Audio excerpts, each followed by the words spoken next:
Aziz, c'est quoi mon cadeau d'ailleurs pour le Noël de cette année? Ah, un bon mari. T'inquiète pas, je vais te l'amener. Un bon mari. Aziz, mari bi mbaa di nga ko def si paquet cadeau? Non, je dans un grand paquet. T'inquiète pas. Kon Aziz da nga may maye balaa 2020 bi di jeex. Non, Inch'Allah, ça c'est 1er juin. Ouais. Donc auditeurs yi ñu ngi leen di nuyu, on espère que suñu bonne humeur bi mu ngi egsi si yéen.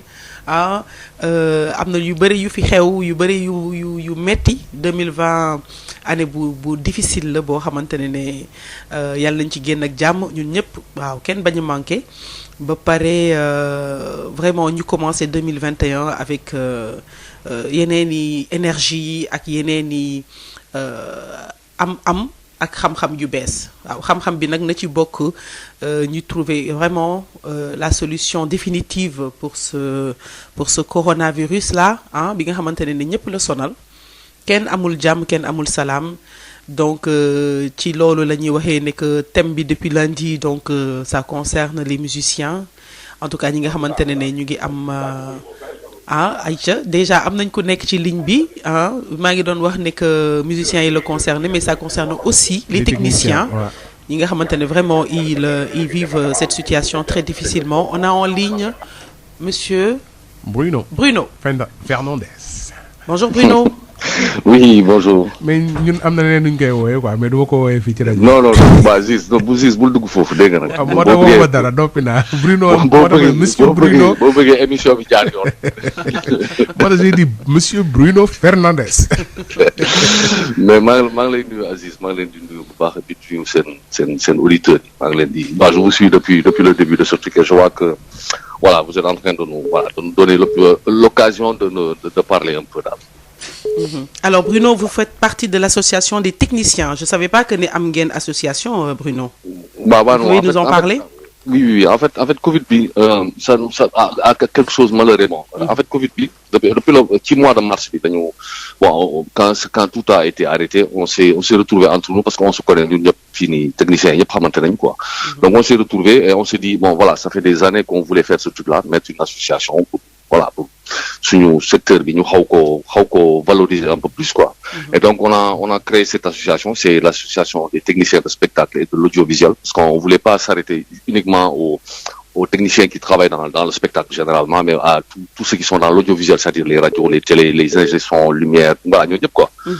Donc du coup ça voilà. Ça concerne aussi les techniciens qui sont dans le cinéma.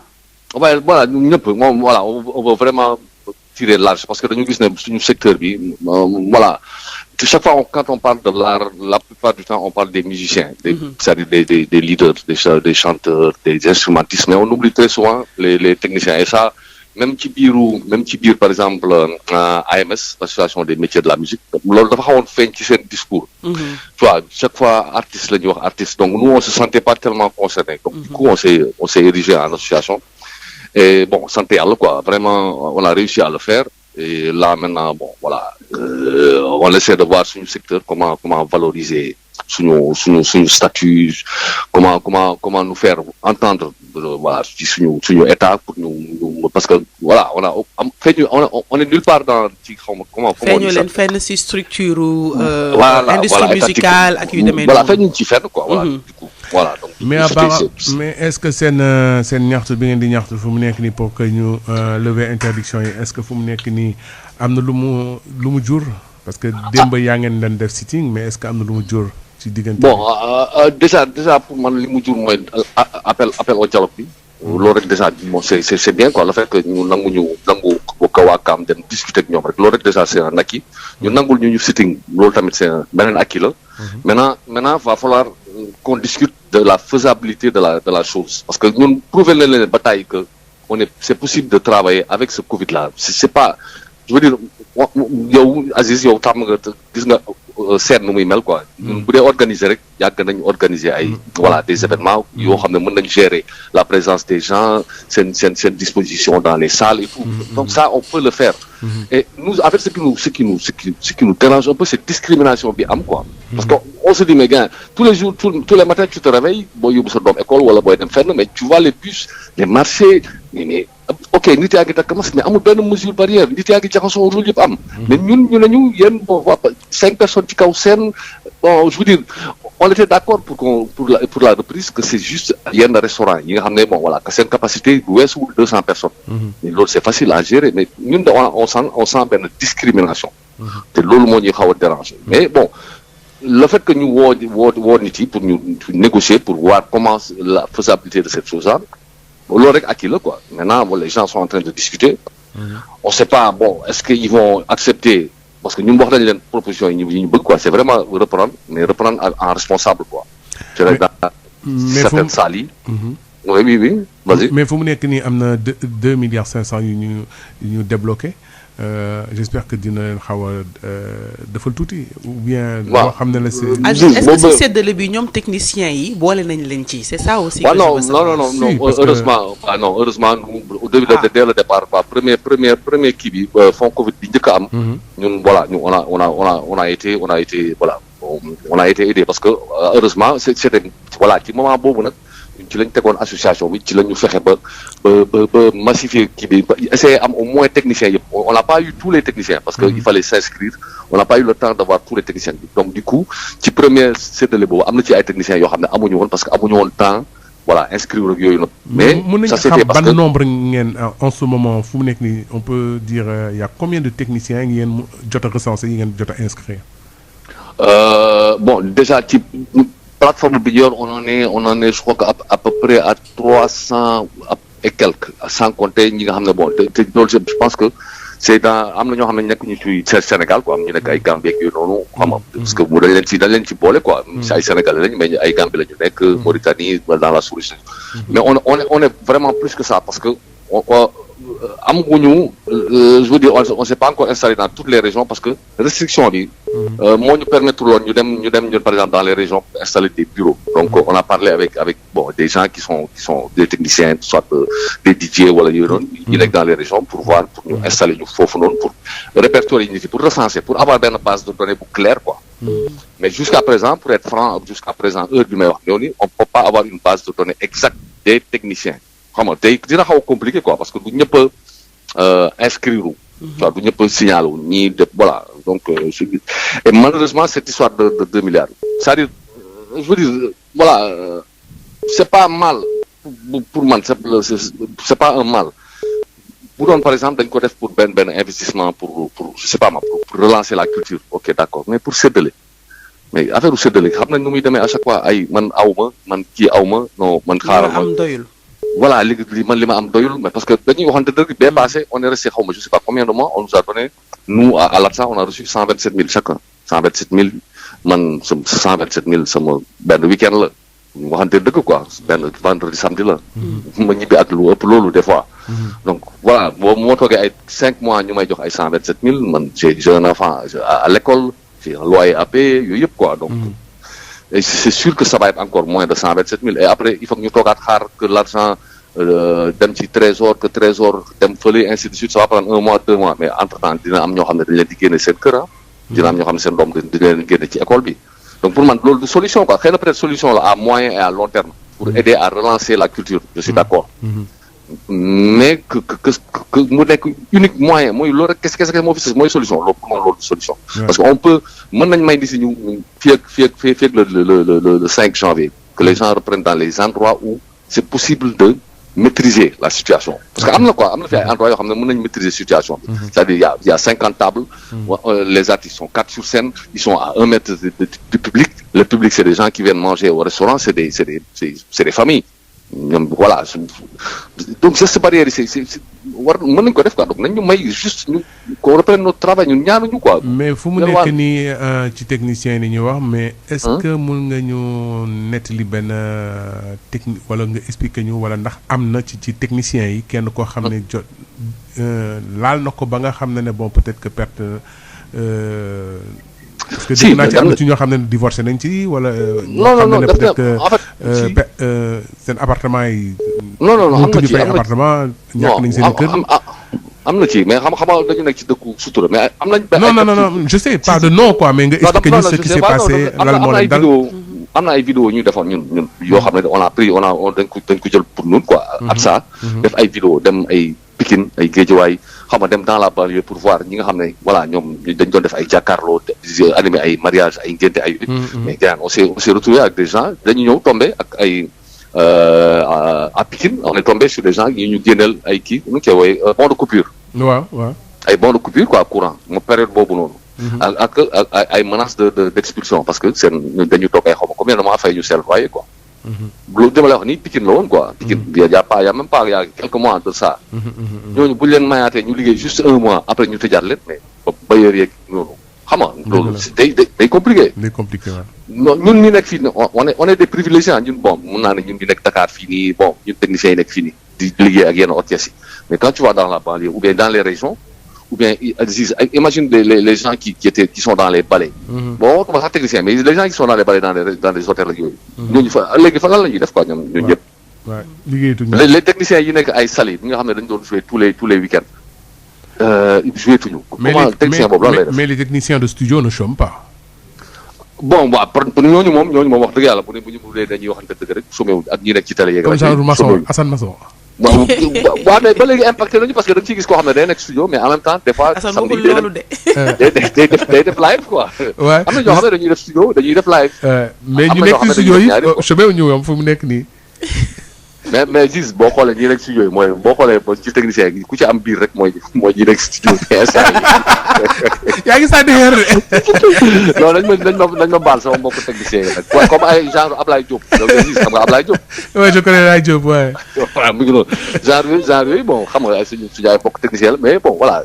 en fait ñoo bokk combat bi mais en fait voilà pour le moment c'est Covid bi moo xaw a détourner suñu objectif pour le moment. mais voilà. Suñu objectif à moyen et à long terme c'est vraiment mettre les techniciens dans de très bonnes conditions de travail quoi que ce soit ci télé radio en live studio ainsi de suite quoi revaloriser suñu catégorie suñu secteur quoi.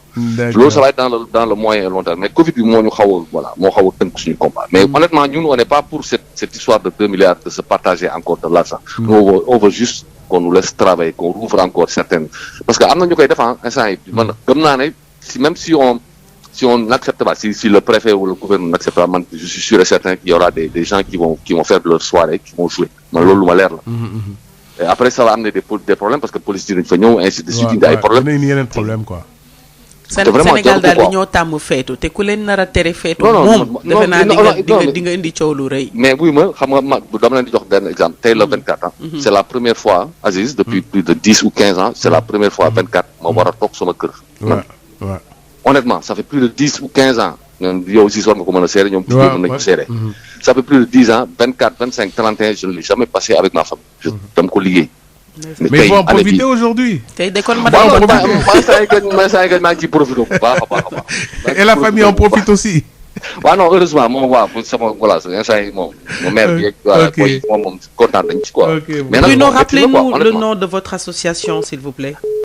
ATSA Sénégal, c'est l'association association des techniciens de spectacle et de l'audiovisuel du Sénégal. On veut en faire ben ATSA Afrique quoi, ben réseau carrément de tous les techniciens de l'Afrique quoi. Bon courage et à très bientôt inchallah. Merci beaucoup Aziz. Mais tout le monde de gars bàyyi ko rek.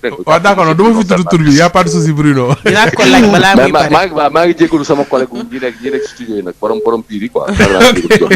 ñoom Masson ñoom Ablaye Diop. OK.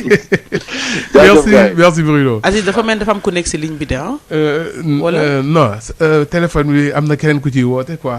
Ok loolu moo tax ok. kon ñu dalal suñu gan gi. amuñu gan bu ndaw nag. amuñu gan bu ndaw sénégalais yi xam nañ ko américains yi xam nañ ko le monde entier xam nañ ko macha allah xëy na Sénégal sax ñu ngi koy dooree découvrir depuis ay golden bii passé nii ñu bëri lañ koy dooree xam réellement mais ñu xam audio ñu xam cinéma dëgg xam nañ ne que Amelie Mbaye actrice bu yàgg joué la boo xamante ne dem na fu nekk joué fa dans le monde en Afrique et même aux États-Unis ñu gën koo xam ci Maj moom la ñu am tey comme invité Maj ñu ngi lay dalal. Merci beaucoup ni ngeen ma invité. mën nga rapprocher ci micro bi. Merci beaucoup je remercie vraiment Aziz Rose ci invitation bi merci infiniment. waaw ñu ngay dalal jàmm li tax ñu invité Maj mooy que problème mu naka laa koy waxee musiciens yi. Techniciens yi tous ceux qui sont acteurs culturels le concernés en réalité li ma ko doon wax keroog monsieur Koundoul ma ne ko animatrices culturelles yi sax ils sont concernés ndax bu amulee événement du ñu am lu ñu wax. du ñu am lu ñu mën a en tout cas partager avec le public. mais comment vous naka ngay gisee restrictions yi nga xamante ne am na te est-ce que am nga impact boo xam ne personnellement am na lu mu def ci yow. Impact bi kañ moom rëy na torop parce que la preuve maa ngi ni door a agsi maa ngi ni door a nekk fii pendant tout le mois yi yëpp passé nekkuma fi woon dama bloqué woon. Confiné comme ñëpp.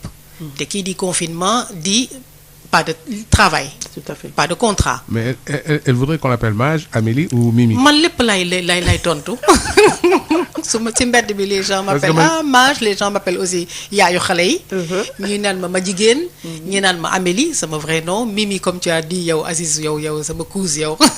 yow noonu nga ma xamee depuis toujours pas combien d'années. Et donc yow itam Rose comme quand même Mimi ngeen xam. Ou alors Aline comme sama premier nom sama premier personnage ici en tant que série africaine mooy à l'époque taw Monia et Rama nga xam ne dañ ma xamoon sous le nom de Aline la vipère ak sama long métrage bi génn il y a pas longtemps tamit daaw jéeg frontière woo ma ko ne sous le nom de Adjara. J'adore ce film. Donc lépp lay wuyu man ku ma woo rek ma xam ne personnage bi lañuy woo parce que bon malheureusement et surtout j'ai sauté quand je t'ai vu sur un film américain avec Kevin Costner, c'est ça hein? Avec Bruce Willis, voilà. C'était Les Larmes du Soleil. Ça, j'étais pas au courant. Si, elle a fait un film avec Bruce Willis. Waouh. Alors, j'ai sauté, j'ai dit, mais ça c'est ma cousine. C'était une fierté pour moi. Alors, Amélie, il y a un petit secteur bi ngeen nekk. Est-ce que impacté na leen bu baax? Parce que j'ai vu que yaa ngi di tourner ba léegi.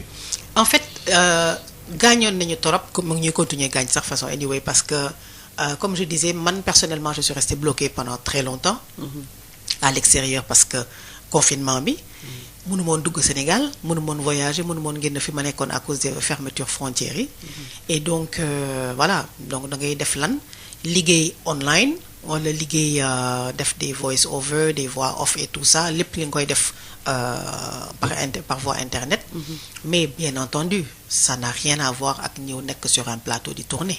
Est-ce que amul impact psychologique même finalement tout ça? Mais bien sûr mais yow koo xam ne dafa tàmm di tourner tout le temps nga toog nii nekkatoo devant une caméra nekkatoo ci plateau voyager tuloo loolu mooy sa liggéey man j'ai des amis bon duma leen nommer mais am na ñoo xam ne ils ont fait des dépressions am na ñoo xam ne def carrément dépression nerveuse feebar et bon ñeneen ñoo xam ne amoon nañu moyen voyager dem feneen pour mën a toog noppaluku faju et en même temps jàng. Parce qu'il faut aussi profiter quand même nag tirer avantage. Il ne faut pas seulement voir le côté négatif de la situation. Dis na métti na mais trouver tamit ci moment bi un moyen d'aller de s'informer jàng online. D'aller par voie internet jàng ci. Bien entendu c'est pas am na yoo xam ne da nga war a fay donc xaalis bi tamit il faut nga wut ko parce que amuloo ko parce que liggéeyuloo amuloo contrat. Mais voilà ça a été une période très très très difficile. Ça continue à l'être parce que maa ngi doon dégg sànq Bruno mi ngay wax ni mu def benn intervention mais moom il parle de la voix des techniciens des artistes et tout ça des musiciens mais ñoom mën nañu sax jéem a proposer solution en disant que mën nañu tourner mën nañu jouer def distanciation ñu def benn show ñu ne allez moins de 200 personnes wala ñu ñëw ci scène bi ñu am moins de personnes sur le plateau mais ñun on doit tourner am na scène yoo xam ne on est à 2 on est à 3 mën nañu limiter équipe bi war a nekk sur place équipe technicien bi ñu wàññi leen mais quand tu as ta maquilleuse qui est là ci sa kaw bopp di la maquiller te moom mu war a maquiller wu mu war a masquer wu yow masquer wu loo nga war a am ay rôle yoo xam ne da nga koy def nii avec des scènes yoo xam ne c'est physique c'est quand même difficile sans compter nag maintenant sur la partie technique les autorisations de tournage nga xam ne du ñëpp nañ ko war a du ñëpp ñoo koy am et c'est difficile aussi à obtenir il y a des conditions et tout ça donc métti na trop. Pour le moment il y a quand même des tournages qui se font. Tout à fait oui ouais. Il y a des tournages qui se font parce que bon voilà da am na ñoo xam ne dañuy demander autorisation yi man je suis pas trop bien placée pour parler de ça parce que je suis beaucoup plus du côté en face de la caméra mais les tournages se font man la preuve bon j'ai des collègues qui sont sur place qui bossent mais tu les vois voilà ces photos yi tout le monde est masqué quoi toute l'équipe est masquée. Tout à fait mais Amélie pour revenir si justement conditions yi nga xam ne les techniciens yi mënoon nañ ko ut ak yu demee noonu ak les chanteurs et tout ça pour avoir plus de chances de jouer man j'ai parlé avec Aziz on a discuté avec le chargé de communication du ministère de l'Intérieur malheureusement qui n'a pas pu se déplacer monsieur Mahamka mais am na tam waxtaan boo xam ne waxtaan nañ ko trop sore ci loolu ci phénomène boobu mais li muy wax quand même quelque part nangu na nit mën na ko dégg. Je donne un exemple nee na par exemple soirée yi en général ils se sont rendus compte que cas yi mujj am yu bëri c'est les jeunes où est-ce que les jeunes se rencontrent dans les salles de sport dans les endroits où il y a des débits de boissons te effectivement boo seetee nekk restaurant yi wala les boîtes parce qu'ils ont réouvert les boîtes à un moment donné ils ont réouvert tous les endroits où on peut recevoir du monde le soir donc forcément il y a du monde les gens ne se protègent pas forcément tout à fait il y a un rassemblement et quand il parle de rassemblement qu'il n'y a pas de rassemblement au niveau des marchés en disant que les gens viennent pour faire un achat et partir ils ne sont pas forcément en train de se frotter ou de c'est vrai qu'en passant on peut se toucher et tout parce que je lui disais que oui marché samedi ngi nii samedi bu jot virus bi moom dafa mel ni daf fay pause on en a rigolé et tout mais li am mooy que boo seetee ba seet mu ne dans les restaurants ak boîte de nuit yu demee noonu quand ça commence par un dîner ça finit toujours par la fête les gens dansent se touchent et donc forcément ont plus de contact donc est-ce que finalement dañu xaw a légitimer tuuti que si finalement vecteur de passage du virus là. man là je pense que dans tout ça xam nga lan la il faut sensibiliser la population. fi ma jógee franchement fi ma nekkoon il y a eu beaucoup de sensibilisation au niveau donc des médias au niveau de même partout quoi ci biti ci yenn endroits yi audio visuel.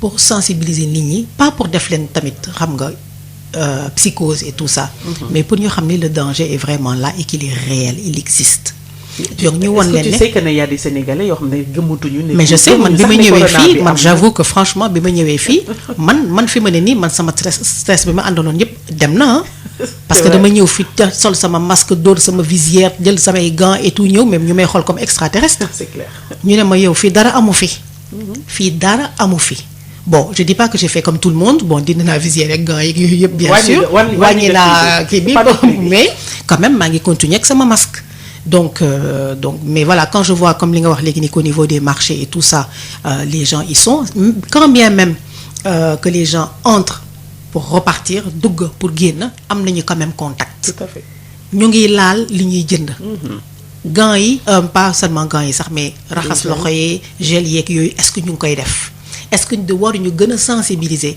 population yi pour wan leen ne lii def leen nank attention balaa ngeen di laal man supermarché am na supermarché yoo xam ne doo fa sax laal légume te solo loo gant wala voilà désinfecté wu ñu la sa loxo balaa ngay dugg et tout je veux dire il y a des points yoo xam ne c'est vraiment pour être sûr que nit ki amul dara.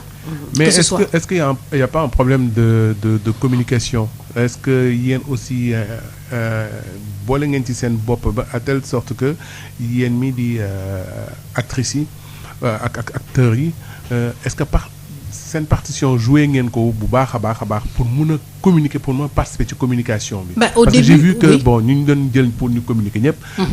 Bon du ñu ay acteurs professionnels. Mais est-ce que xalaatuloo ne que dañu war a jël maintenant des acteurs Mais je suis professionnels entièrement d'accord pour avec que toi, ñu mën a Aziz. communiquer sur cette maladie-là. Mais je suis entièrement d'accord avec toi man pour ma part au début bi affaire bi amee mais encore une fois c'est au début. def nañu ku nekk def na vidéo am ne sol leen seen masque def leen attention man je l'ai fait de là où j'étais. def carrément sama message gisoon nga ko online. tout à sol fait. sama masque ne moytu leen le danger est là moi j'ai mon masque bon ma def sama genre mise en scène et tout mais bon voilà loolu def naa ko après j'ai reposté ça et tout mais tu as raison Aziz ça aussi c'est notre devoir nous qui sommes porteurs de messages. pas seulement message pour reetaan loolu nit ñi wala bëgg jox leen bégte wala jooy whatever you know message mais message en gros donc pourquoi pas man personnellement je vais encore reposter ça. def naa y a pas longtemps un message contre les, je fais juste une parenthèse pour les la protection de la femme battue, l'excision et tout ça. J'ai fait ça sous forme de petit sketch et tout, ma posté ko. Mais voilà, c'est vrai que nous qui sommes porteurs de messages, mais waruñu sax xaar dañ koy def. C'est pour ça bon maintenant que technicien yi sama mbokk artistes yi nañ ma baal ci li ma nar a wax nii, mais bu ñu ma invité pour ne ma naa dem place pour le rassemblement, mon réflexe, je le dis sincèrement, mon réflexe a été oupsie, est-ce que c'est ok? Parce que su ma demee foo xam ne dañoo daan rassemblement alors que ñu ngi tere rassemblement, est-ce que duñ ci am problème alors que li ñuy dem kaas li ñuy dem wax c'est la vérité. Il faut que ñu dem def leen en France ñu ngi def seen marche. Mais est-ce que loolu du nekk contre li nga xam ne moom la ñuy wax ñun maanaam nañu éviter rassemblement. Parce que foofu suñu fa demee duñ fi nekk dinaa dañuy def ay 1 mètre ou quelque de ce voisin. Est-ce qu'on va le faire? On va là-bas pour se rassembler. Pour casse loo xam ne dañ ko war a casse pour wax leen na. teg ci du ñëppay sol masque. man gis naa des tas de personnes suñu solee seen masque ne ko kërëb wàccee ko ci suufi bakkan bi. Mais ça sert à rien. C'est clair. Tu vas yow doo li ngay tëfli su fekkente ne tu es peut-être atteint. doo ko jox nit ki, mais ki nga xam ne nekk na de l'autre côté yaa ngi koy noyyi parce que ça passe par ton nez.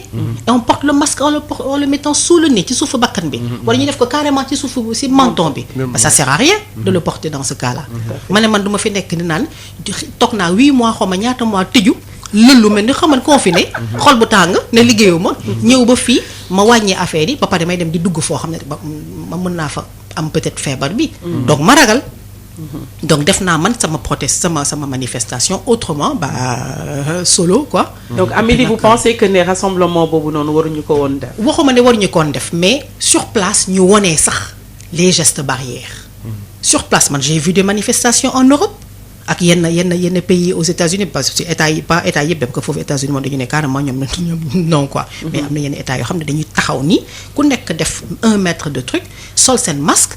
wone seen pancarte ne lii nañuy kaas, mais le message est passé parce que le message est fort. Et c'est passé dans tous les médias. Donc pourquoi pas ñun tamit ñu def ko. ñu def ay banderoles ñu def ku nekk jël def message am passé ko ci page Instagram passé ko ci page Facebook am. Et tout ça parce que lii ça peut pas continuer, c'est pas possible. Non. Et je comprends pas non plus pourquoi, pardon au ministère de la Culture si je dis ça, mais je comprends pas pourquoi on n'autoriserait pas, d'accord, un spectacle bu war a am boo xam ne yaa allez 5 6 musiciens 7 ku nekk ñu ngi def seen distanciation. Et le public est là, mais limité nañu public bi. Il y a des émissions qui se font en France, le public est là, mais le public est masqué. C'est comme ça qu'ils avaient commencé ñoom d'ailleurs. ñëpp ñu ngi masqué, ils n'ont pas annulé leur programme. Les gens sont là assis ñu ngi seetaan te ñu ngi am distanciation. balaa ñuy dugg xool nañu check nañu seen température raxasu nañu toog def nañu seen kii sol nañu seen masque. Amélie xalaatoo ne dañoo def toujours rey du ñu rey bu ëpp pire.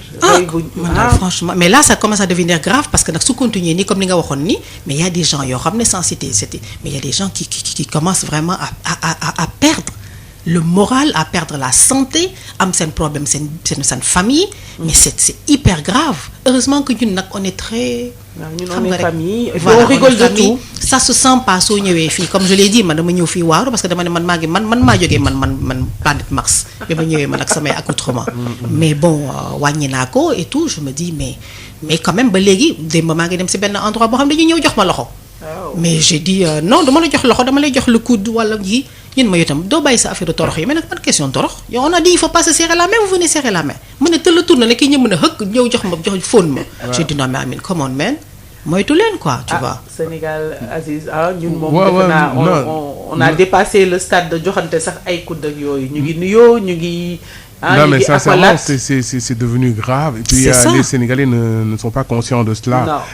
Donc il faudrait que sensibilisation bi yaakaar naa ci je pense que artistes yi ak lu ñu mënti kaas tous les acteurs culturels ak lu ñu mënti kaas c'est vrai que c'est leur droit et tout cela ils doivent travailler et tout cela mais dañu war a aussi tamit bu ñu fàtte sensibiliser aussi les Sénégalais parce que j'ai l'impression que maintenant les gens dañu bàyyi sensibilisation bi de côté di ñaxtu léegi pour comment gagner leur vie et comment survivre d'accord c'est bien mais bu fekkee ne tamit yaa ngi suivre ak benn danger boo xam ne moom da lay faagaagal ëllëg yaakaar naa lan mooy priorité bi soit ngeen régler problème loolu loo xam ne moo leen mu nar a faagaagal ba pare door a di régler problème mu survie moi je pense que c'est un peu délicat. Hein. C'est très délicat et c'est vraiment lii dafa métti na nag métti na ñëpp nag lay touché nag couche de yëpp bépp couche sociale dina la loolu. il faut gars yi jël ci jàngat bu baax a baax parce que fu mu nekk nii gars yi sonn nañu feebar bi sonnal na leen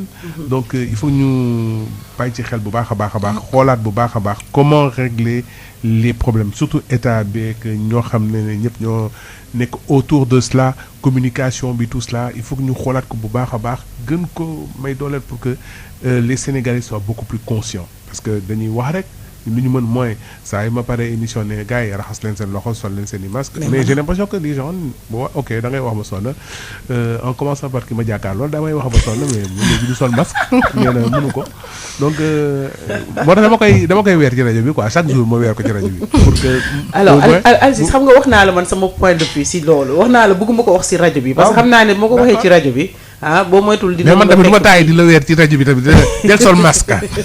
alors Amélie lu tax duma sol masque gëm naa ne que coronavirus bi mu ngi ci dëkk bi mu ngi ci àdduna bi. mais mënoo supporter masque bi. gëwuma ne masque bi mun na ma protéger réellement. loolu laa gëm. personnellement. parce que seetaan naa ay informé wu naa ci sens boobu noonu aujourd'hui il y a des gens qui se battent pour que le port de masque ne soit plus obligatoire. Parce que justement, en portant le masque, ils peuvent prendre des résidus qui sont dans ces... Ils parlent même du fait que les masques chirurgicaux, là, les médecins qui le mettent, ils le mettent pour 1 heure ou 2 maximum. Normalement, c'est 4 heures de temps maximum. 4 heures de temps. Est-ce que tu imagines que ici, les gens le portent pendant des jours? Je ne parle même pas d'heures, de jours. Et que amna ay résidus yu nek ci bir masque bi yo xamantene tu finis par l'absorber. Tu vois? Et que en tout cas là c'est marqué que ce n'est pas protégé à 100%. Lolu mom xamna ci lolu. Voilà, à la limite, normalement da ko wara sol pendant 4 heures de temps. À la limite les masques en voilà tissu. da nga ko war a sol te loolu tamit dafa war a am filtre. dafa war a am filtre donc dafa bëri ay. simple coton nii rek nga war a jël noonu la c'est mën nga donc c'est pas. Tu es d'accord avec moi qu'il y a quand même un risque. mais quand même nag ne pas les porter du tout, prendre la décision de ne pas du tout porter ça. Bon, on s'expose quand même. C'est quand même dangereux. Dans un endroit où je me sens un peu gars yi bëri nañ foofu ak yu demee noonu dinaa ko sol mais je ne le mets pas tout le temps je ne le porte pas. non tout le temps mais au moins. su may ñëw ma sol ko. waaw boo ñëw nga sol par contre le seul truc bi nga xam ne comprendre ma ko excuse-moi Aziz mooy lan man je suis avec mon fils je conduis. maa ngi ak moom on est sous le même toit on est dans la même maison on vit ensemble et ma génn dawal ànd ak moom fenn. Et je me fais verbaliser parce que solo ma masque ñu ne ma ne leen mais pourquoi je suis dans la voiture ñu ne ma non vous êtes deux. vous êtes deux. Amélie ñu jël ki nekk ci ligne bi déjà salaamaaleykum. waaleykum salaam. waaw. ñu ngi ziar. ñu ngi leen di delloo ziar bu bëri. mais dama dégg foofu ci Abdou Aziz doon ñaanal foofu. Abdou Aziz doon ñaanal ak li ma nar a maye ci 2020 bi. yàlla may ko àllaaji bu baax. amiin. ah xaw ma kan ci la. Rose la Rose. mais Rose. Sène. tur bi dafa neex sax. macha allah. maa yow da nga bëgg a doon candidat. non man dafa am ko may jàppale. d'accord. waaw mu ngi fii moom pare na. waaw d'accord. nee ko après mu ñëw seet si ma rek mu prépare xaalis bu bëri ak benn 4 non ñaari 4-4. benn 4-4 pour Rose benn 4-4 pour man. kon jéem Aziz daañu la seet si bu soobee yàlla. ok inchallah. waaw vraiment kontaan nañ ci émission bi trop. merci beaucoup. vraiment émission bi rafet na trop kàddu yu rafet na. vraiment macha allah daal. d'accord yal na yàlla dolli jàmm. amiin ñu teew ay déwén yu bari. amiin. voilà jërëjëf. inchallah. ok guys ñu bëgg a participer mën nañu woote ci 88 628 98 98 wala ñoo xam ne ñu ngi bitim réew bëgg a participer bëgg a waxtaan tamit ak Mimi laa koy woowee Amélie Mbaye. hommage comme vous voulez mun ngeen woote ci 33 841 22 33 il y a monsieur Gomez qui est présent moi avec beaucoup de retard xam naa 2 milliards yi la demoon récupérer donc dafa indi pour ñu mun ñu ci seetlu tuuti balaa ñeneen di jot quoi donc monsieur Gomez comment allez-vous et comment s'est passé votre sitting hier? Bonjour tout le monde. Oui, merci, ça s'est très bien passé, avec beaucoup d'appréhension au départ parce que c'était quand même une manifestation qui n'était pas du tout autorisée, sous plusieurs motifs, des motifs terribles d'ailleurs. Bon, c'est vrai que des tractations étaient en train de se faire au plus haut, notamment avec la médiation de Youssou Ndour pour pouvoir amortir le choc et laisser les artistes, parce que à un moment donné, on ne comprenait pas, depuis la veille jusqu'au matin, c'était 3 chars blindés, de fourgons, comment on appelle ça, les fourgons. Oui, enfin, on comprenait pas tout l'arsenal qui a été mis en place pour des artistes quand même, des acteurs culturels qui demandaient juste à faire un sit-in. C'était même pas une marche, on leur a dit c'était un sit-in pacifique et silencieux où les gens venaient se mettre endormis, assis sur l'esplanade et avec leurs pancartes, avec leurs masques, avec leur gel hydroalcoolique. On nous a opposé menaces de troubles à l'ordre public, entrave à la circulation des biens, des personnes, enfin, bref. En tout cas, on se félicite qu'ils aient eu la sagesse à la dernière minute de lever le camp, hein, si on peut dire comme ça. Tout le monde, nous, à notre grande surprise, nous on avait dit que de toute façon, on n'avait rien à perdre. On ne pensait pas que ça allait constituer plus de danger que ce qui se passait dans certains lieux publics. On a eu à en discuter ici. Donc on était décidés, et même si nous les leaders, nous avions décidé de lever le mot d'ordre, les gens seraient quand même venus parce qu'on a vu qu'ils étaient déterminés. Et voilà, et donc à 15 minutes de la manifestation, il n'y avait plus, en tout cas les forces de l'ordre n'étaient plus là. Voilà, et ça a permis donc de calmer les esprits et que tout le monde puisse faire cette manifestation. Est-ce que vous avez pu respecter les mesures barrières? Bien sûr. Après, maintenant, on doit vraiment discuter. Amélie, ça répond à ton inquiétude. On doit. Par contre, je l'ai dit, nous avons plein d'amis dans la presse. Donc, ils nous ont beaucoup accompagnés, on les remercie beaucoup parce qu'ils en sont fait même l'écho. Mais à un moment donné, c'était à nous de dire à la presse, s'il vous plaît, reculez, respectez la distanciation, parce qu'ils se sont venus s'attrouper pour pouvoir reprendre les interviews. C'est pas facile. Je sais que c'est pas facile. Bah oui. Bon, voilà. Mais ce que je déplore quand même, parce que nous, quand on avait demandé de faire la manifestation, c'était pas, même s'il est demandé, c'est écrit une demande. En fait, c'était plus informer, parce que ce que la loi nous permet, c'est d'informer l'autorité qu'on va faire cette manifestation et qu'on s'attendait à être encadré. Je pense que si c'est bien qu'ils aient levé le camp par rapport à la campagne d'intimidation qui était en train de se faire, mais je pense quand même qu'ils auraient pu laisser des éléments là-dessus, justement pour faire respecter, pour encadrer, comme on l'a demandé. Mais bon, tout est bien qui finit bien. On a pu quand même. Vous estimez que vous étiez à combien? Je n'ai pas tout à fait une idée. Nous, on était partis sur 500 personnes, sur la base entre 500 et 1000 personnes. Voilà, je pense qu'on a dépassé largement les 500 personnes. Voilà, mais je ne pourrais pas avoir une idée précise, parce qu'il y en a d'autres qui sont arrivés, comme d'habitude, qui arrivent en retard. Nous, ce qui nous intéressait, c'était de faire le sit-in de 15h30 à 16h30, respecter les délais et rentrer. Ok, passons à une publicité. Ah non, juste quelques publicités, il y en aura 3. Et nous revenons sur le plateau dans un instant. Ceci n'est pas un examen médical. Ça c'est fort. Tout de suite, la pub sur Sud. fii ba le 31 janvier 2021 Sedima ànd si ak laboratoire Seva moo leen fas yéene gunge si période ngelaw gu tar gii fas yéene leen may vaccin saa boo leen jëndee poussin lii mooy seen cadeau de fin d'année loo leen waxati ñun waa Sedima dañuy vacciner poussin yépp te doo leen fay dara vaccin Newcastle Gomboro Marek H9 ak BI benn rappel rek ngeen di def Lasota bi si fukki fan ak ñaar xewlu leen si promotion bu rëy bi ba le 31 janvier 2021 ci Sedima rek nag nekk route de Rufisque sortie 9 promotion bi mi ngi wéy si kaw ñu desee stock vaccin bépp leeral si 76 644 04 63 wala 76 637 39 54 Sedima mieux nourrir l'Afrique. Du 24 au 28 décembre, rechargez à distance votre carte Rapido à partir de 5 000 francs CFA et gagnez 30% du montant rechargé sur les bornes digitales Rapido et Jotali, dans nos espaces clients Rapido et chez nos partenaires Orange Money, Reason Money, Wari, Free Money, E-Money, Yup, Postcash, AgriCash, Wave, CashCash, EcoBank Mobile et Cofina. N'attendez plus, rechargez votre carte Rapido et gagnez 30% de bonus Rapido. Promo non valable dans les voies de péage. Infoline 33 859 16 85.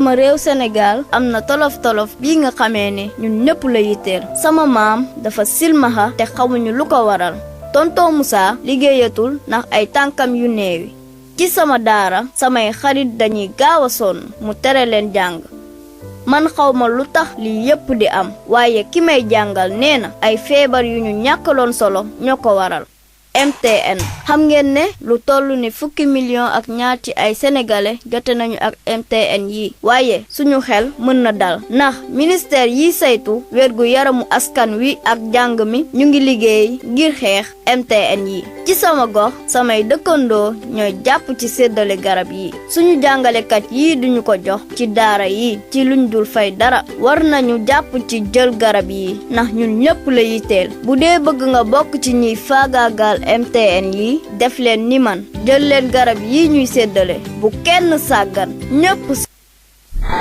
C'était la pub sur Sud. C'était la pub sur Sud. Alors, bienvenue encore suñu auditeurs yi nga xamante ne ñu ngi ñuy suivre sur À vous l'antenne ñu wax rek ne que ñu ngi doon waxtaanee mbirum restriction yi nga xam ne am na par rapport ak musiciens yi pour artistes yi en général acteurs culturels yi pour ñu mun a jouer wala mun a manifester wu en tout cas par rapport ak li ñuy liggéey ñu tere leen ko ñu nekkoon fi ak Amelie Mbaye actrice bi nga xamante ne ñëpp xam nañ ko Mage nekk fi aussi ak Daniel Gomez. Daniel, on était en train de parler des 2 milliards qui vous sont rétribués, qui vont vous être bon, je viens de recevoir un communiqué là, de la CAM, ou bien je laisse Daniel en parler. Bon, c'est un communiqué. Où est le communiqué encore? Il est parti là. Ou bien je... Oh, Donc, en attendant, bon, Daniel, vas-y. c'est 2 milliards yi nga xamantene ne j'ai vu que depuis tout à l'heure ñu ngi wax en français te comme on dit man damay kaasal ñi nga xamantene ne mooy masse bi te ñoom olof bi la ñuy gën a mun a xëy na comprendre surtout lu toll ni ñaxtu ba nga xamante ne dafa am solo concerné ay doomu sénégalais 2 milliards yi nga xamante ne tey jox nañ leen ko pour ngeen séddoo ko est-ce que réellement loolu moo doon seen objectif et est-ce que ça vous soulage? Ok, pardon. Li ma bëgg a wax mooy jotuñu 2 milliards. jotagu leen ko. waaw parce que dafa mel ni communiqué bi loolu la bëggoon wax de parce que daf ma ko envoyé juste le temps ma koy lire après mu supprimer ko non du ma wax ko ma ko envoyé quoi. mais dama ko envoyé non parce que j'ai lu entre bon ci ligne daal 2,5 milliards yi mais xaw ma lan la communiqué bi di wax mënuma ci wax mais daf ma ko envoyé aussitôt juste après bon mu effacé ko mu supprimer ko. D'accord. On vous a annoncé qu'on va... ministre bi moo ñu woo. D'accord. woo ne ñu voilà bon expliquer ñu que situation bi dafa compliquée mais que président de la République daal génn na benn enveloppe pour 2 milliards 500 millions pour acteurs culturels yi. D'accord. waaw ñun au regard de li ñu amoon ci par expérience ak 3 milliards yi nga xam ne ay coow lu bëri la indi. nee nañu bon ñun ñu ngi koy rafetlu waaye du lu ñu gënal parce que fu mu ne nii. ñun xamuñu nuñ koy séddalee loolu mooy benn te nanguwuñu benn association ñu koy jox xaalis pour mu séddale loolu du rôlu association gannaaw ministère de la culture la ñu jox xaalis bi defe naa ministère de la culture moo war a xool voies et moyens nag la ñuy séddalee xaalis boobu ci acteurs culturels yi xam ne dañ leen identifier comme am na fi benn base de données ci base de données bi amoon na ay erreur am na ñoo xam ne ñu ci jot am na ñoo xam ne ñu ci jot ba ñaari yoon ñetti yoon ñeenti yoon am na ñoo xam ne ñu dañ leen fàtte woon ci yoon bi loolu yëpp ci 3 milliards yooyu yëpp loolu am na te audit bi ñu doon xaar ba léegi gars yi defaguñu ko donc balaa ñuy dugaat encore ci nga xam ne loolu daf ñuy sonnal en tout cas Kam moom nangul jël xaalis boobu te nee nañu waaw Kam nee na duñ ko jël waaye nangu nañu nekk ci benn comité de contrôle boo xam ne bu dee am na lu ñu décider ci comité boobu dañu ko ñu xam ñun ñu suivre naka la ñuy gérer xaalis boobu mais il faut que ce soit le ministère de la culture di ko gérer ba moom parce que normalement moom mooy ministère tutelle bi moom mooy responsable. Dame, quand vous Daniel, excusez-moi, quand vous dites Kam nee na du ko jël, c'est la direction de Kam wala les membres? Toute la Kam bi tey aujourd'hui dafa yaatu. Il y a plus de 17 organisations de tout secteur confondu. mais yéenay justement yéenay acteurs culturels yi kon su fekkee ne yéen jëloo leen ko kan fan la xaalis bi jëm. non parce que du ñun rek la ñu woo parce que il faut pas que ñun il faut ñu fàttali ko que bu dee CAM y a 17 organisations am na ay yeneen organisations yoo xam ne nanguñu dox ak ànduñu ak CAM. d'accord. te bokkoon nañu ci séddale bu njëkk a am. ah d'accord voilà te loolu loolu xam nañu ne que ñoom bu demee loolu la ñu bëgg a défendre. d'accord te ñun d'accord ñu parce que ba léegi lu ñu def ñun ñoo xeex bi gisuñu leen sax démb fale ci suñu manifestation. mais ñoom la ñuy njëkk a woo pour di leen jox primeur boobu non marque le coup parce que tey 17 organisations yi nga xam ne te ñu ngi ko yaatal ku xam ne yaa bokk la gis-gis ak CAM.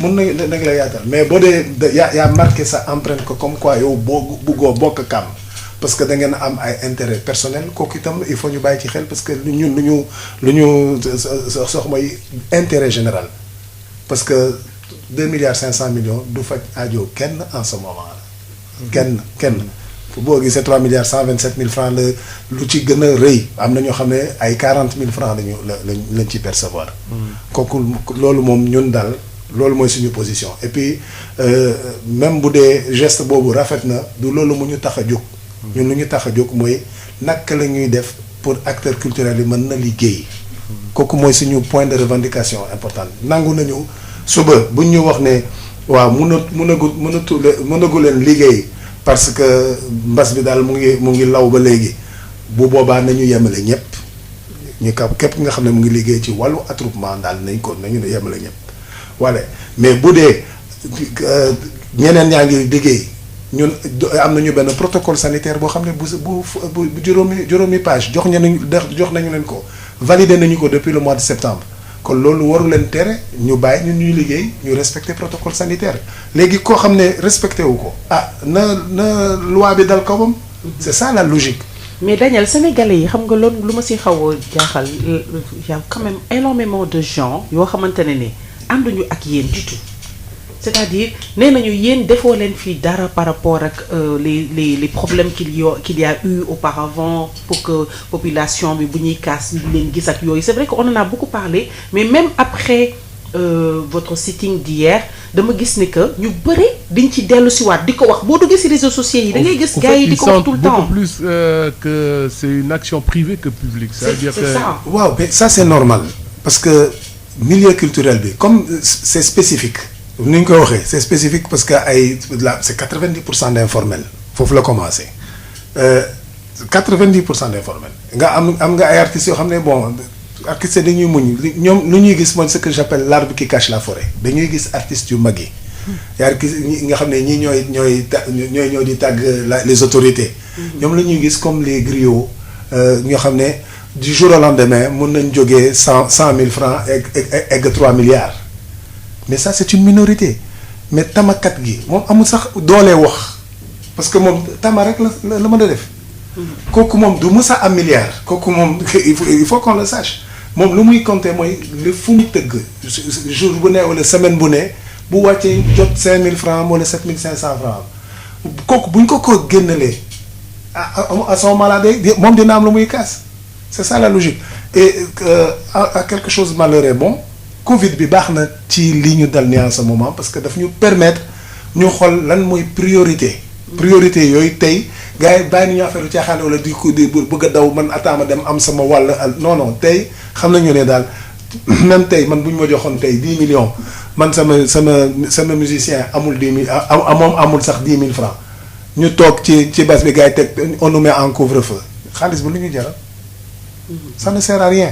Il faut ñu xam intérêt général bi mooy tey nous sommes des citoyens du Sénégal naka la ñuy def pour que ñu ànd mbooloo ci li nga xam ne moom c'est un problème national ci loolu en tout cas loolu mooy vision wu CAM en se disant que voilà c'est le bon moment que ñu léegi ñu xool naka la ñuy def parce que les enjeux sont énormes tey du parce que ñu bëri ñu ngi jàpp ne dañu bëgg a liggéey ci fête yi nee naa leen kooku non c'est-à-dire que fête yi c'est normal que gars yi kaas ko parce que au moment où artiste bi nga xam ne ci fête yi lay mën a am tuuti économie parce que janvier février en général du liggéey mais fête yi moom ñoom fu ñu ko aayee ñu joué foofu la day déclencheur bi mais dafa déclencher lu bëri loolu mooy déclenché ko comme quoi amuñu statut ba léegi amuñu benn protection sociale kooku dañ koy kaas que usagers yi respecté ñu droit d'auteur pour artiste mën a jot seen droit loolu yëpp copie privée bi ñuy wax commission permanente de contrôle yi ñuy wax dette fiscale yi charge yi nga xam ne dañ muy teg ci organisateur de spectacle loolu yëpp gars yi koy joytu lu yàgg. contrat de travail comme amuloon cadre formel boo xam ne mun nañ ci toog waxtaan defe naa lii tey day indi que état xam ne que CAM au moins benn interlocuteur loo xam ne ça imbrique plusieurs organisations responsables ñoo xam ne ñoom mën nañu nekk force de proposition pour l'État. Est-ce que la CAM, les acteurs et les comédiens font partie? Nous, on a jusqu'aux organisateurs d'événementiels, maanaam ñi di louer bâche, di louer chaise. Waaw, ñoom sax ñoom parce que ñoom itam liggéeyuñu. Voilà, on a tout ça, on a les techniciens, on a les managers, on a les danseurs. ñoom ñëpp a ngi ci biir. Voilà, le communiqué est revenu. C'est la coalition des acteurs de la musique et des alliés au sortir de la rencontre avec le ministre de la Culture et de la Communication ont été informés de la mise à disposition de la somme de 2,5 milliards de francs CFA aux acteurs culturels. La CAM et ses alliés demandent au ministre de la Culture et de la Communication que la gestion de la distribution de cette subvention reste sous la responsabilité directe du ministre de la Culture. Cependant, la CAM et ses alliés rappellent que sa revendication principale reste et demeure l'ouverture des salles de spectacle et des lieux de diffusion pour une reprise immédiate des activités culturelles. Moi, comme Lou Daniel Gomez a dit, concernant les 2,5 milliards. Ce qui l'intéresse, c'est moi, liguer au lieu de recevoir. C'est ça, parce que dignité, en tout cas, chaque citoyen, chaque travailleur, moi, comme on dit, à la sueur de ton front. Mais est-ce que l'État ne va pas penser que donc dans ce dialogue, finalement, nous avons fait effort et que vous ne non, voulez pas mais en nous, faire? on parle de responsabilité. Nous avons une responsabilité. Madame, tay, si nous avons yéen mënu leen liggéey parce que et puis on l'a fait parce que premier sitting bi c'était la semaine dernière lañ ko waroon a def dañu toog waxtaan ak ñun ne ñu bëgg nañu leen bàyyi ngeen liggéey waaye kaay dañu yokk léegi dañ leen di ñaan ñu xool ci fan yi di ñëw kaay bu wàññeeku tuuti ñu commencé di ubbiwaat graduellement ñun nangul leen loolu toog lu mat ay 4 heures de temps ci guddi gi di woote gars yi pour ñu démobiliser wu pour ñu jéem a comprendre xam nga loolu yombul mais ci semaine boobu la ñoom ci état ñoom ñoo respecté wul arrêté bi engagé orchestre def dem ci benn événement bu ñu ko organiser ak seen partenaire. Ils ont parlé hier aussi d'un pont qui a été inauguré. mais ñu ngi inauguré chaque fois ñu ngi inauguré te boo gisee photo yi mesure barrière yi defe naa suñu sitting daal moo leen ci ëppal sécurité. moo leen tane. waaw loolu la quoi c'est-à-dire que loolu moo ça a amené le feu aux poudres mais ñu bëri de nanguñu ko nee na non bu dee cas yi dañu augmenté mais nañu yemale bus yi nañu tëjaat école yi nañu def ay marché yi boo demee y a même pas de mesure d'hygiène dans les marchés amul mesure d'hygiène amul kooku ku la ko wax. Amelie en parlait tout à l'heure d'ailleurs. Voilà loolu mais day am ne comme 2 poids 2 mesures waxoon nañu ko fi semaine dernière dañu dem fekk ñoom Pape et Cheikh ci Pullman di jouer bi arrêté bi génn ñëw fekk restaurant bi fees dell ci benn restaurant la ñuy jouer fekk gars yi toog di reer nee leen yéen mën ngeen continuer reer waaye musique bi na arrêté. xam nga loolu maa ngi ciy dellu si waat d'ailleurs maa ngi ko doon wax sànq juste avant quand j'ai discuté moi avec le chargé de communication du ministère de l'Intérieur il a bien dit que te loolu nag xel noonu na koo nangu bu ñu toogee di reer dañuy reer rek y a pas forcément de comment on appelle ça de contact et que bu fekkee ne nag dañoo jug bu reer ñëpp xam nañ ne bu reer jeexee ci ay bal lay mujj taxaw fecc akolatanteeg yu demee noonu parce que reer bi neex na musique bi neex na ñu àndandoo nekk loolu bu boobaa rassemblement lay nekk. bu boobaa on parle de Pullman bokk na ci sérieusement.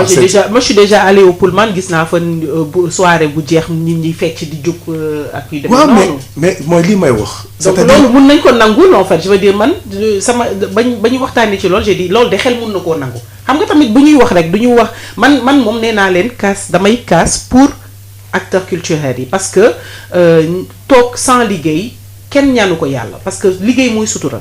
donc boo toogee ba amatuloo dara loo munti def il faut vraiment que nga mun a par tous les voies et moyens nga wax ne que lii nii kat je ne suis pas d'accord wutal leen ma beneen solution mais nag bu fekkee ne tamit ci biir contact yooyu noonu ci biir liggéey boobu noonu ñuy def ci la ñu remarqué ne que ci la gën a am ay cas yu demee noonu donc je pense que c'est très normal aussi que ay mesures yu toll noonu mun a taxaw. waaw ba léegi loolu laa leen di wax ba léegi dégguñu benn artiste bu jàpp maladie bi ça commence par là. bon donc non dama bëgg ñu nekk logique dañ ci benn logique la ñuy dem ñun bi ñu signé ba protocole sanitaire boobu te ñun ñoo proposé un protocole sanitaire. que toutes les mesures soient prises après ñun du ñun ñooy police ñun lu ñu def dañ ko def pour ñu mën a liggéey jox ñun balaa ñuy joxe benn protocole sanitaire tous les restaurants ak hôtels dafa am protocole sanitaire ñoom bu ñu signé woon itam de leur côté. qui sont pratiquement équivalents. waaw léegi il appartient man je pense à l'autorité et aux responsables des lieux pour ñu faire respecter les mesures barrières ni ñu ko li bindee. c'est ça la réalité. c'est pareil même les transports en commun dafa am protocole sanitaire qui doit être appliqué mais c'est pas appliqué mais il appartient quand même à l'État de jouer son rôle nga xam ne moom mooy def en sorte que la loi soit appliquée mais doo ñëw rek. ne yow da ngay arrêté nga dem ça ko doo ko mën a expliquer parce que nit ñi dañuy jàpp ne dañu leen singili et c'est la perception est terrible. Amélie, qu'est-ce que vous pensez des 2,5 milliards qui ont été prévus pour les acteurs culturels? Moi depuis tout à l'heure j'écoute et si ça ne dépendait que de moi, les choses auraient été très claires parce que ñi ñuy déglu je pense que ça va être perçu de deux façons. La première mooy ah bon ñoom état bi ñu ngi leen di may xaalis. pour dédommager leen pour dimbali leen ba pare ñu ne bëgguñu jël xaalis boobu mais attends mais ñun kon ñun nañu jox xaalis bi ñun bokk. maa ngi wax en parlant de beneen secteur. boo xam ne du culture. beneen bi mooy ah bon pourtant ñun ay acteurs nañu ay artistes nañu et tout ñoom ñu ngi décider ñu jël xaalis bi jox ko ministère de la culture en attendant d'ailleurs pour lan ak bakañ. te pourtant ñun soxla nañu ko lu tax bàyyiwuñu ñun ñu décider jël xaalis bi jëfandikoo faj ñu war a faj wax suñu bopp ndax bëgg nañu wala bëgguñu que plutôt ñoom ñuy décider. 2 et troisièmement état bi tamit ne oui mais ñu ngi leen di ne lii c'est pas possible mesure de distanciation respect lii ak lii ak lii y a des gens qui travaillent pas liggéeyuñu donc ñun pendant ce temps ñu ngi leen di jox lii mais qu'est-ce que vous voulez de plus. donc il y a un malentendu quelque part. moo tax mel ne il faut vraiment être hyper clair ci message boobule pour que nit ñi comprendre même ñi nga xam ne du ñu artiste sax ñu ngi nekk ci beneen secteur. comprendre yéen li ngeen wax noonu lan la lii jox ngeen ñu ko avant c'était 3 milliards. première geste bi et là maintenant vous parlez de 2 millions et quelques déjà moment boobu y a eu ça et ça et ça et ça comme problème nañu régler boobu problème ba pare parce que c'est pas normal que 2 ou 3 personnes recevoir uma dara pourquoi parce que dañ mën a sama inscription c'est en cours moo tax sax bi ngay dox may leen hello ci laa bokk tu vois bon donc et dernier truc donc loolu d'abord mu leer et que ce soit clair aussi aux yeux de tous les acteurs pas acteurs je veux dire les acteurs culturels voilà parce que c'est quand même assez man sax bi ma koy déglu maa ngi doon jël sama bopp teg ko neutre mais bi ma déggee j'avoue que sincèrement bi ma déggee loolu dama ne est-ce que les gens là ils vont comprendre lu tax ngeen ne da ngeen koy jël teg ko fële en attendant que ministère de la culture moom gérer loolu xam nu ma koy sëddalee si bien c'est ce que j'ai compris. Non, c'est pas ça, c'est-à-dire que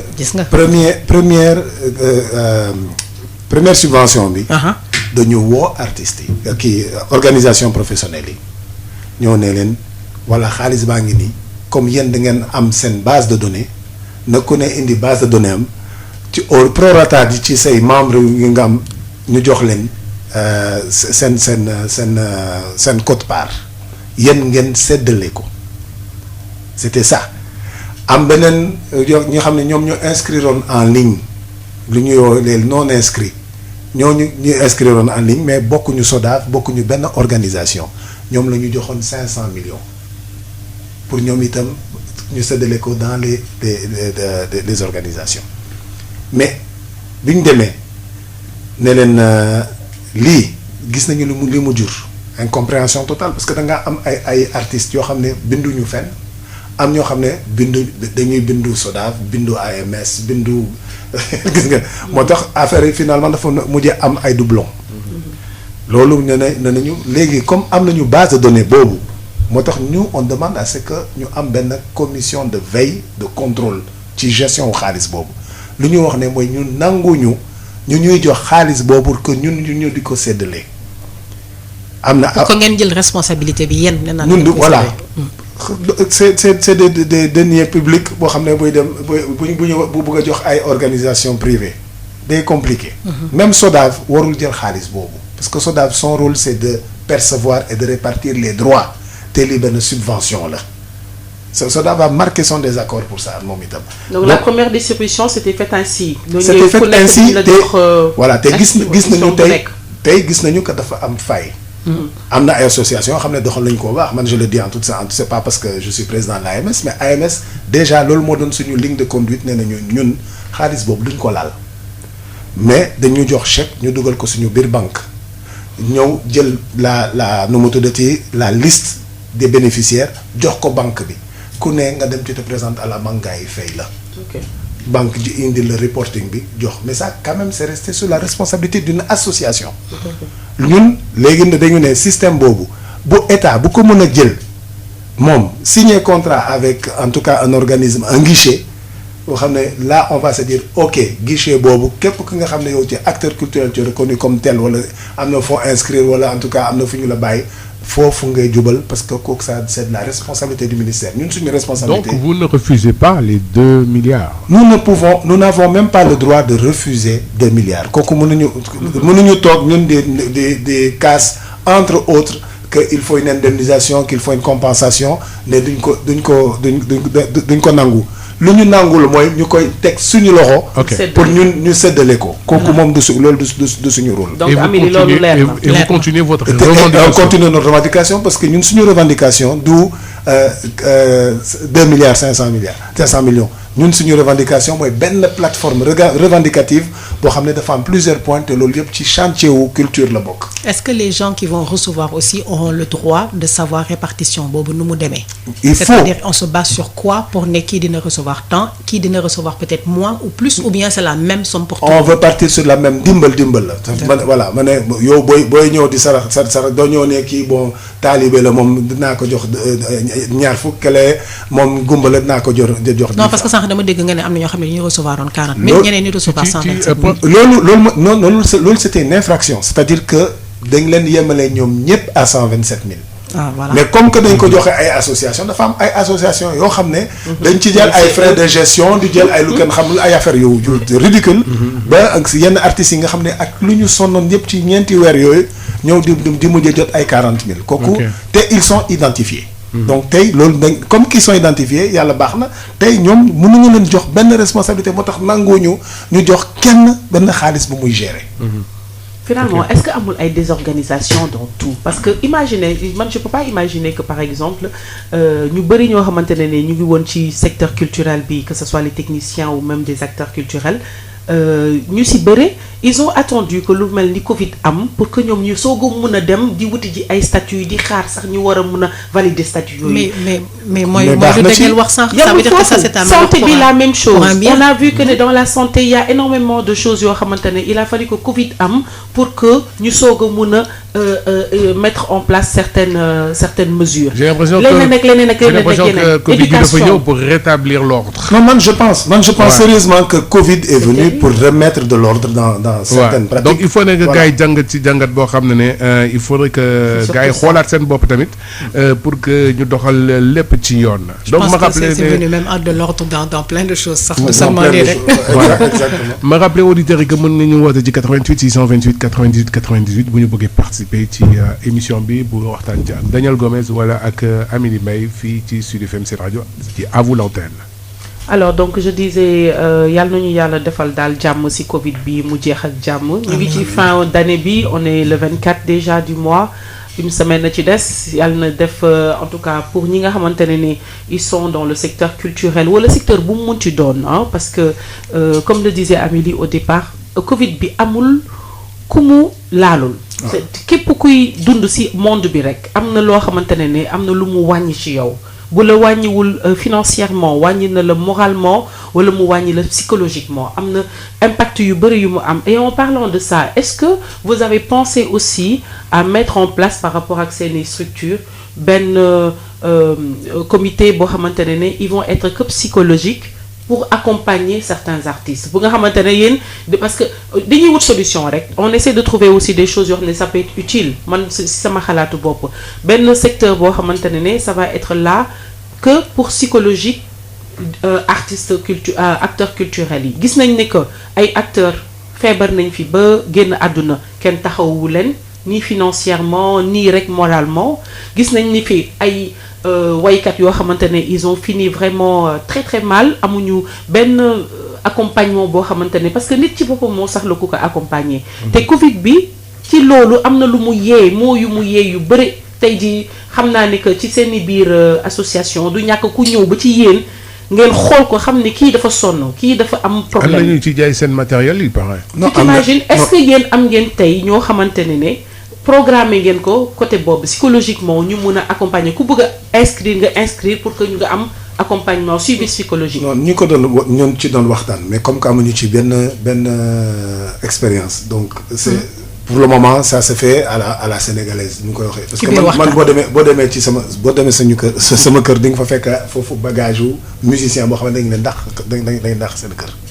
ça existe boo demee fii rek Saly c'est la catastrophe. Saly da ngaa amoon ay danseurs yoo xam ne 2500 la ñu doon touché par prestation. kooku on imagine facilement kooku bu toogee fukki weer te liggéeyul qu'est-ce que ça peut amener comme problème. te li ngay wax nii c'est-à-dire que du suñu secteur rek la dal mu ngi dal secteur yëpp yoo xam ne peut-être sax ñun on ignore encore ay secteurs. mais bu ñu analyser pirogue yi dem gars yi dee ci pirogue yi mais il faut que ñu xool mais d'où vient le mal ki nga xam ne tu es dans ton pays. xam nga ne en ce moment ci Europe foofu la gars yi di gën a dee ak Covid mais yaa ngi jël pirogue pour mën a dem quand même. c'est-à-dire c'est un état de détresse terrible. te ak lu ñu mënte wax c'est vrai que cas yaa ngi yokk Sénégal mais bu ñu defee de manière comparative mais ñii dee ci accès immigration clandestine moo ëpp ñii dee ci Covid. Tout à fait. Je pense que mooy problème national. On a vu gis naa tey ci RFI rek ñu ne ils ont repêché 20 corps. encore de subsahariens aujourd'hui. encore mais c'est ça je veux dire que man approche alarmiste bi ñu am boo xam ne ça ne donne même pas d'espoir aux gens ça c'est pas bien man nee naa leen fu mu ne nii ñun teg nañu en place un plan de relance sur 5 ans pourtant à partir d'octobre 2020. c'est-à-dire que ñu ngi ci benn perspective très optimiste que lii ak lu mu metti dina jeex.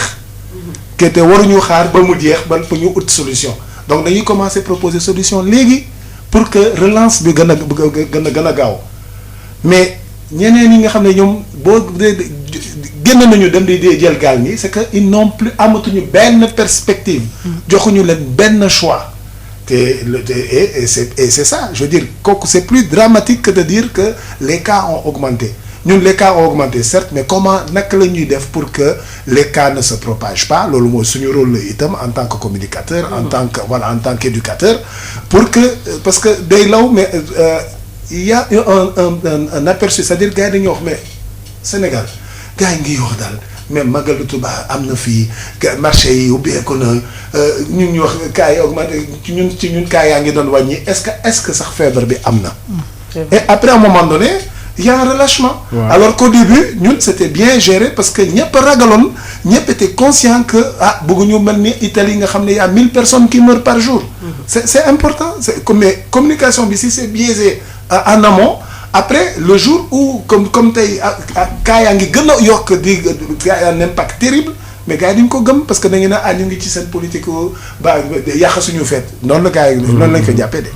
boo tëjee kenn fukki weer après nga ne ko fenn ne daal sa waay amul looy bëgg da ngay xaar rek ba déwén mais day compliqué socialement c'est un problème.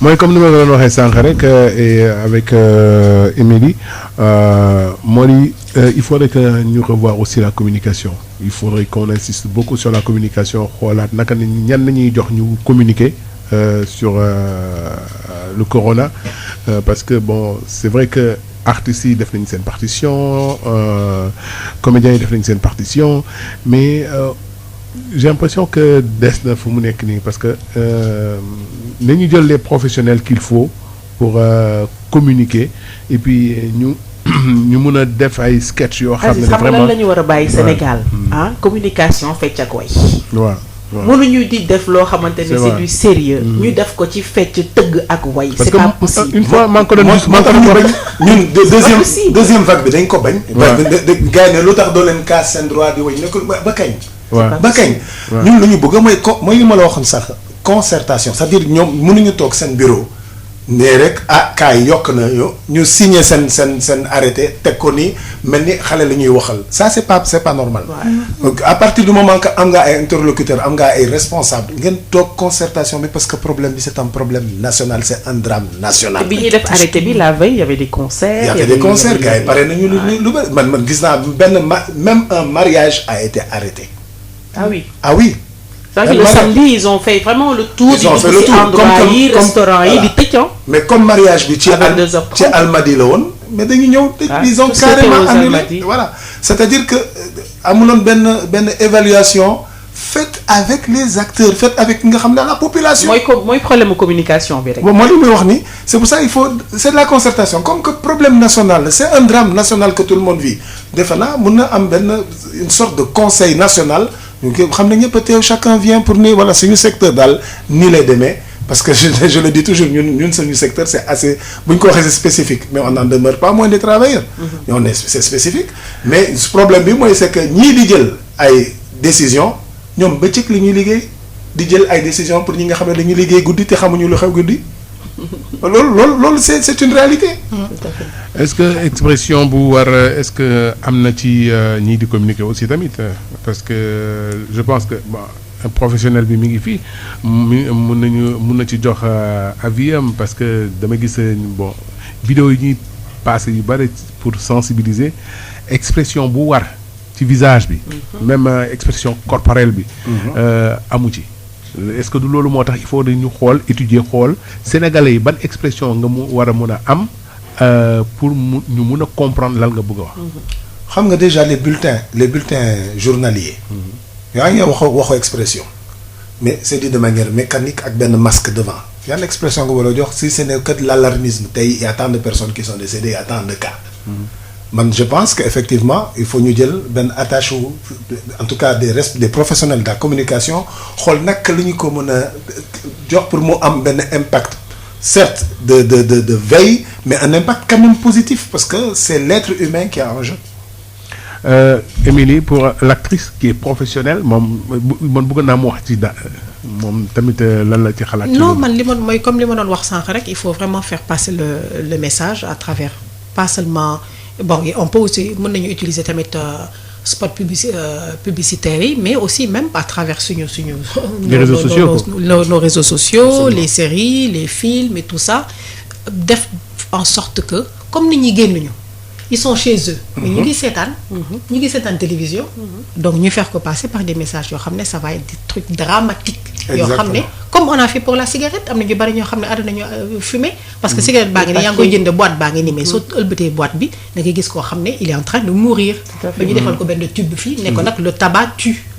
Bah on fait la même chose en faisant en sorte de sorte que message bi ñuy wonee bi nit ñi di gis nga xam ne ils sont confinés chez eux à partir de 22h 23h génnatuñu li ñuy gis ak li ñuy gis aussi bien au niveau des réseaux sociaux de la télévision et tout ce qu'on leur propose c'est quelque chose boo xam daf leen di choquer. Comme le truc de la sécurité routière. Quand ils font des conférences et qu'ils montrent les gens qui sont là, qui sont en train de se vider de leur sang, accident bouffré, ni ça choque. Moins d'humour dans la communication sérieuse. Je pense que c'est super important qu'il faut choquer, il faut, mais aussi, bon, voilà, encore, il faut que nous on travaille avec notre ministère, il faut qu'on travaille et que l'État aussi nous aide pour faire passer ce message-là, qu'on nous donne les moyens. Je parle de moi en personne, je n'ai les moyens de produire l'aine, mais je n'ai produire parce que je vais faire un truc qui choqué, ça va capter l'attention parce qu'ils vont voir un visage connu. Exactement. Et puis bon, dans mon rôle, ce ne sera pas un truc comme l'autre et tout, ce ne sera pas un truc drôle, ça va passer, mais ça va choquer. Donc, il faut marquer la personne qui regarde et le message va passer. Donc, je pense qu'il faut une nouvelle communication pour la deuxième vague. Oui, même musicalement, parce que même musicalement, bien sûr. Sénégalais, mais c'est un son binaire.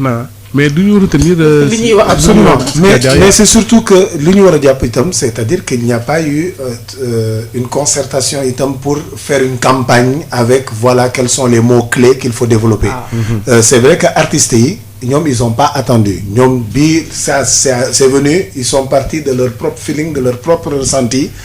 Ils l'ont mis après, ils ont été reçus par le président. Voilà, mais je sais pas trop parce qu'il ne s'agit pas de tous les artistes. Il y a plein d'artistes qui se sont levés, sans pour autant rien attendre en retour parce qu'ils sont dans le rôle. Moi, je rôle de veille, de communication et d'éducation. Voilà, après, bon, les intérêts sont divergents. Kokomom, Sénégal, et c'est partout pareil. Voilà. Amelie Mbaye, Aziz, ligne de ces temps, il nous reste 3 minutes. Il nous reste 3 minutes. Je vais en profiter juste pour savoir, Amelie, vous êtes donc d'Angagno pour tournage au Amphi ou d'Angagno Dakar parce que Dakar n'est pas. Non, madame, dans un premier temps d'abord pour mon fils, Boogie Fresh. Donc j'en profite pour parler de lui, faire un petit clin d'œil. Oui, lui, il faudrait qu'il passe à Sandbox. Hein. Voilà, c'est ça, Boogie Fresh. Donc mon fils qui est venu faire son clip. Qui est un chanteur. Qui est un chanteur, qui est musicien, qui est dans le rap, qui est maintenant dans un style de musique qui est tout de Afro-Cali. Donc il mélange le style afro-africain au style californien. Et donc mix bobo mom, c'est un truc, c'est une bombe quoi. Donc l'on dit qu'on découvrir il y a quelques temps. C'est sûr. Donc lui et puis en même temps pour continuer les projets, il a arrêté depuis à cause de Covid bi, il continuer. Très bien. On espère revoir Amelie Mbaye Mage Yeneni rôle très bientôt. C'est en cours de préparation, donc ça je pense qu'il faudra plutôt en parler à Marodi. Masndou qui est notre producteur, c'est lui qui sera. On défend une deuxième saison Golden. Voilà, et donc en attendant, donc en amont, il y a des projets en cours. Très bien. En espérant et en priant que l'autorisation y ait les mesures de distanciation, il y a un frein et tout, bien entendu. Ok, c'est quoi la suite pour la CAM? Comme je dis, la CAM. Après le sitting, c'est un plan stratégique en plusieurs points. Donc le premier point, c'est vrai que c'est si on ne travaille pas, bon, ça, le truc c'est comment on arrive à travailler dans des conditions en tout cas adéquates, idoines.